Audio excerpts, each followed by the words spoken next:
The snow in Idaho Falls is finally melting as temperatures today climb into the 40s. This video shows a snow melt waterfall coming off a rooftop, making a small stream below. Large puddles everywhere covering roads, making it difficult for cars to get through. This is 12th and Austin in Idaho Falls. Big old monster puddle that was hard to avoid.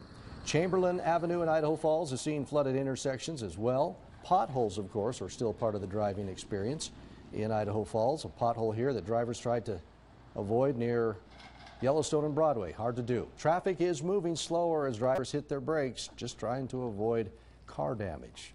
Slow it down. Let's check in with Chief Meteorologist Michael Coates, who says more rain is coming tonight. Michael. Yeah, we got more rain and snow on the move as a cold front approaches from the southwest, all thanks to that atmospheric river. We got rain and snow enveloping the region again for tonight, and along for the ride we got gusty winds and temperatures staying a little bit on the warmer side of things as we're currently under the warm front.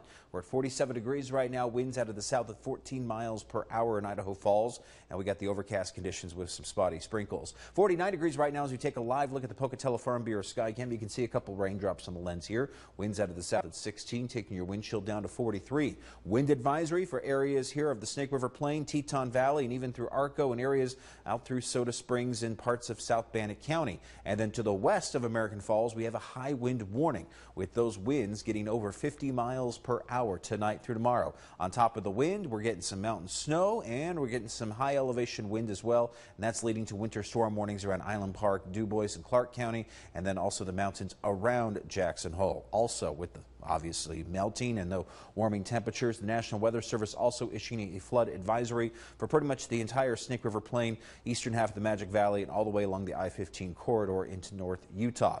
Lows tonight into the 30s. We'll talk more obviously about this wet weather mess coming up in just a bit. Todd, over to you. All right, with that flood advisory, of course, the after effects from winter are just beginning. Eyewitness News 3 reporter Cole Sam shows us how to prepare for potential flooding where you live.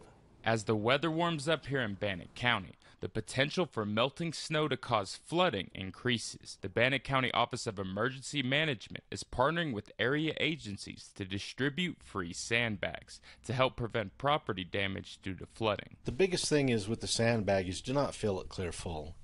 Fill it only halfway to 2/3. Emergency Management Director Wes Jones says the sandbags work best when you don't tie the top off, leave the open ends downstream so the bag doesn't fill up, and stagger all of the sandbags until they overlap. It's like laying bricks in a brick mason, so you have that consistency, and you want it 3 times the width as compared to the height. Bannock County residents can pick up empty sandbags from any of these locations, and after collecting a sandbag, they can fill their bag for free at these locations at any time. Jones says the biggest areas impacted could be those with natural drainage. It's going to be those low-lying areas, and anytime that we have a buildup and accumulation, so a lot of the times we'll move snow from immediate areas and parking lots and put it adjacent to a vacant field, but then when the field runs off and then it combines and it just increases the flooding potential. And here in Bannock County, we have already seen flooding have an impact,